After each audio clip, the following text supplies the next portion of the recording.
Bismillahirrohmanirrohim. Assalamualaikum warahmatullahi wabarakatuh. Perkenalkan, nama saya Asra Aini dari Prodi Arsitektur kelas 01 dengan NIM 21021150014 Universitas Negeri Makassar. Pada video kali ini, izinkan saya membahas materi konsep perancangan rumah tinggal sebagai pemenuhan untuk tugas ujian tengah semester pada mata kuliah Studio Perancangan Arsitektur 1. Tanpa membuang waktu, mari kita mulai materi kali ini. Ada beberapa hal yang akan saya bahas dalam video kali ini mengenai konsep perancangan rumah tinggal. Yang pertama, informasi pada tapaknya. Yang kedua, legal. Yang ketiga, keistimewaan alami dan buatan. Yang keempat, analisis utilitas. Yang kelima, analisis aroma dan kebisingan. Yang keenam, analisis non-fisik dan juga data existing. Yang ketujuh, analisis matahari. Yang kedelapan, bubble diagram dan juga DNA rumah. Yang kesembilan, program ruang. Yang ke-10, tampak di depan, belakang, samping kanan dan samping kiri rumah. Dan yang terakhir, potongan-potongan rumah. Baiklah, mari kita ke pembahasan. Yang pertama yaitu informasi pada tapak. Rumah ini terletak di Jalan Laleng 2, Kelurahan Makrang, Kecamatan Makrang, Kabupaten Pangkajene dan Kepulauan, Provinsi Sulawesi Selatan. Tapak ini memiliki luas 87,75 meter pangkat 2 dengan ukuran 6,5 meter dikali 13,5 meter. Nah, bentuk jalan yang berada di sekitar tapak tidak terdapat jalan trotoar, tetapi terdapat sebuah jalan setapak yang terletak di depan tapak di samping masjid. Nah, lebar jalannya yaitu 4 meter dengan satu jalur dan satu lajur. Adapun KDB atau koefisien dasar bangunan tapak yaitu 70%, maka 70% dikali 87,75 meter pangkat 2 yaitu 61,425 meter pangkat 2.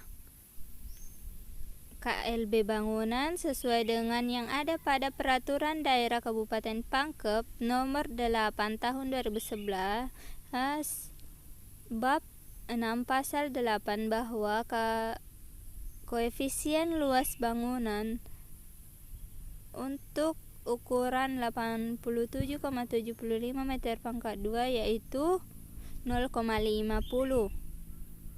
Pembahasan kedua yaitu legal.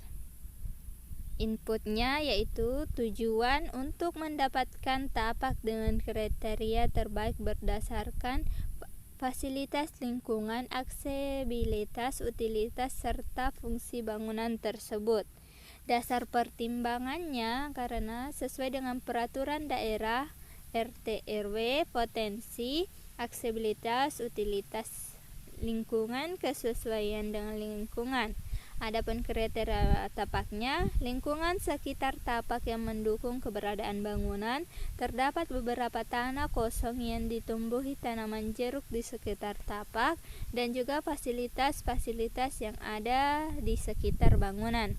Outputnya berdasarkan alternatif yang ada, maka yang terpilih adalah alternatif pertama, yaitu Jalan Laleng 2, Kecamatan Makrang, Kota Pangkep, penggunaan lahan mengarah pada pedesaan.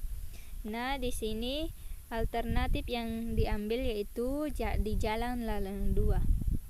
Selanjutnya yaitu keistimewaan alami dan keistimewaan buatan. Nah, ada beberapa keistimewaan alami pada tapak ini. Yang pertama yaitu adanya jalan setapak yang berada di depan tapak di samping masjid. Dan yang kedua, banyaknya kebun-kebun jeruk yang berada di sekitar tapak yang membuat tapak ini mudah dikenali sebagai potensi penghasil jeruk di Kabupaten Pangkep. Nah, adapun keistimewaan buatan yang ada pada tapak ini yaitu adanya masjid yang tepat berada di depan tapak. Adanya ruko yang menjadi sarana untuk ekonomi warga dan juga rumah-rumah tetangga yang berada di sekitar tapak ini. Yang selanjutnya yang keempat yaitu analisis utilitas. Nah, di sini jalur distribusi air bersihnya berasal dari sumur yang berada tepat di samping tapak yang digunakan untuk memasukkan air ke dalam rumah-rumah. Begitupun juga dengan jalur air kotornya juga berada di samping kanan tapak. Jalur distribusi listriknya berada di depan tapak berupa tiang listrik yang dialirkan ke dalam rumah-rumah. Nah, pembuangan sampah, sistem pembuangan sampah di sini menggunakan tempat sampah besar yang dikumpulkan bersama oleh warga-warga sekitar. Yang kelima yaitu analisis aroma dan kebisingan. Potensi aroma pada tapak ini berasal dari limbah sisa-sisa hasil rumah tangga warga sekitar. Nah, untuk meminimalisir aroma-aroma yang kurang menyenangkan ini diperlukan alternatif untuk mencegahnya. Maka dari itu, saya mempertimbangkan alternatif-alternatif yang bisa saya pakai untuk meminimalisir potensi bau yang ada ini, seperti menanam pohon atau tanaman di sekitar tapak. Selanjutnya yaitu analisis kebisingan. Analisis kebisingan biasanya dipengaruhi oleh lingkungan sekeliling tapak. Area paling dekat dengan jalan biasanya memiliki kebisingan yang lebih tinggi. Nah, ada beberapa sumber kebisingan pada tapak ini seperti kebun jeruk, jalan yang tepat berada di depan tapak, dan juga rumah-rumah warga di sekitar tapak. Nah, adapun tingkat kebisingannya yaitu pada jalan yang ada di depan tapak memiliki tingkat kebisingan yang tinggi karena adanya aktivitas lalu lintas di jalan tersebut. Nah, untuk rumah warga dan juga kebun jeruk memiliki tingkat kebisingan yang rendah.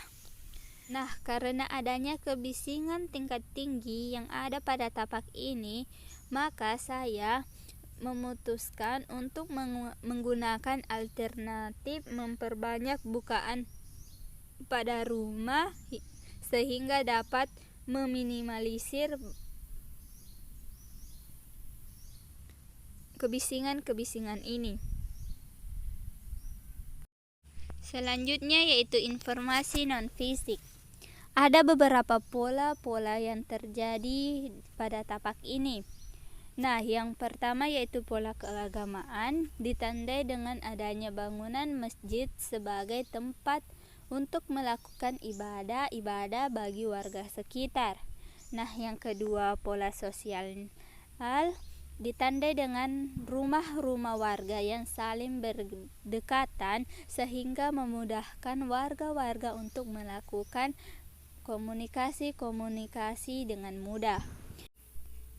Yang terakhir yaitu pola ekonomi, ditandai dengan adanya sebuah ruko yang berada tepat di samping kiri tapak. Aktivitas dari ruko ini yaitu menjual beraneka ragam kebutuhan rumah tangga untuk warga-warga sekitar. Selanjutnya yaitu data existing.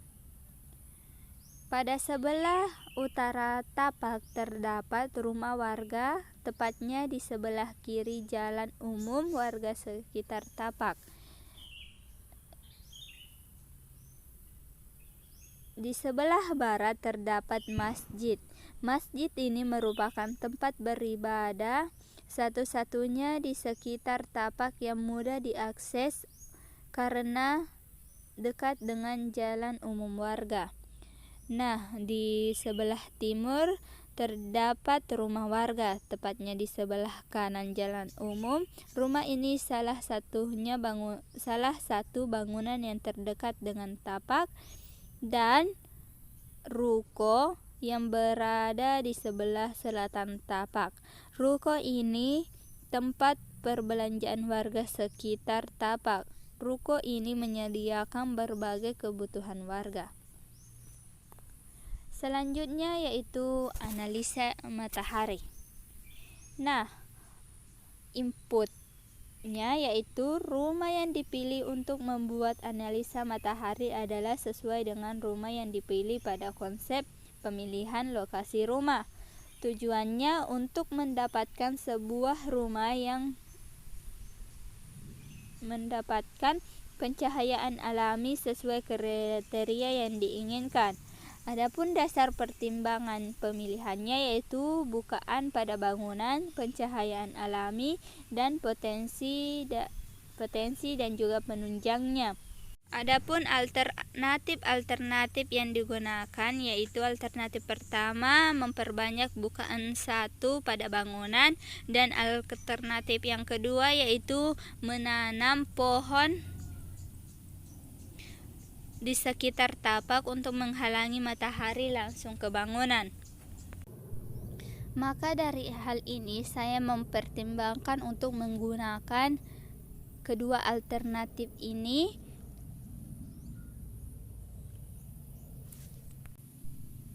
karena dapat diperoleh hasil dapat meminimalisir penggunaan cahaya buatan, hemat penggunaan listrik, dan juga membuat udara di sekitar rumah lebih segar dan sehat.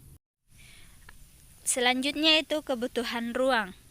Penghuni untuk rumah ini antara lain ayah, ibu, dan juga anak-anaknya. Untuk ayah, aktivitas yang dilakukannya yaitu tidur, sholat, mandi, makan, menerima tamu, berkumpul keluarga, dan juga pergi bekerja. Kebutuhan ruang untuk ayah yaitu kamar tidur, ruang ibadah, kamar mandi, ruang makan, ruang tamu, dan juga ruang keluarga. Untuk ibu, aktivitas yang ibu lakukan yaitu tidur, mandi, memasak, sholat, mencuci, makan, berkumpul, dan begitupun menerima tamu. Kebutuhan ruang untuk ibu antara lain yaitu kamar tidur, kamar mandi, dapur, ruang ibadah, ruang cuci, ruang makan, ruang keluarga, dan juga ruang tamu. Dan yang terakhir, anak memiliki aktivitas tidur, makan, belajar, mandi, bermain, dan bersantai.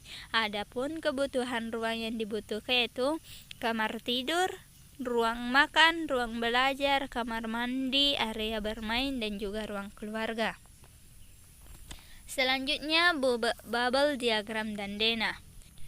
Seperti inilah bentuk bubble diagram rumah yang akan saya rancang, di mana ruang keluarga, ruang makan, kamar 1, kamar 2, dan juga kamar 3 merupakan area privat untuk keluarga di dalam rumah.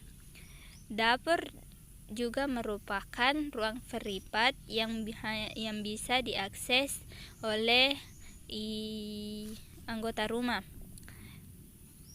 Ruang tamu, teras, dan juga toilet dapat diakses untuk tamu-tamu yang datang berkunjung ke rumah. Begini denah rumah yang saya rancang. Selanjutnya yaitu tampak depan, belakang, samping kanan, dan juga samping kiri rumah. Nah, begini dia tampak depannya berupa rumah kayu, tampak belakangnya, tampak samping kiri, dan juga tampak samping kanan rumah.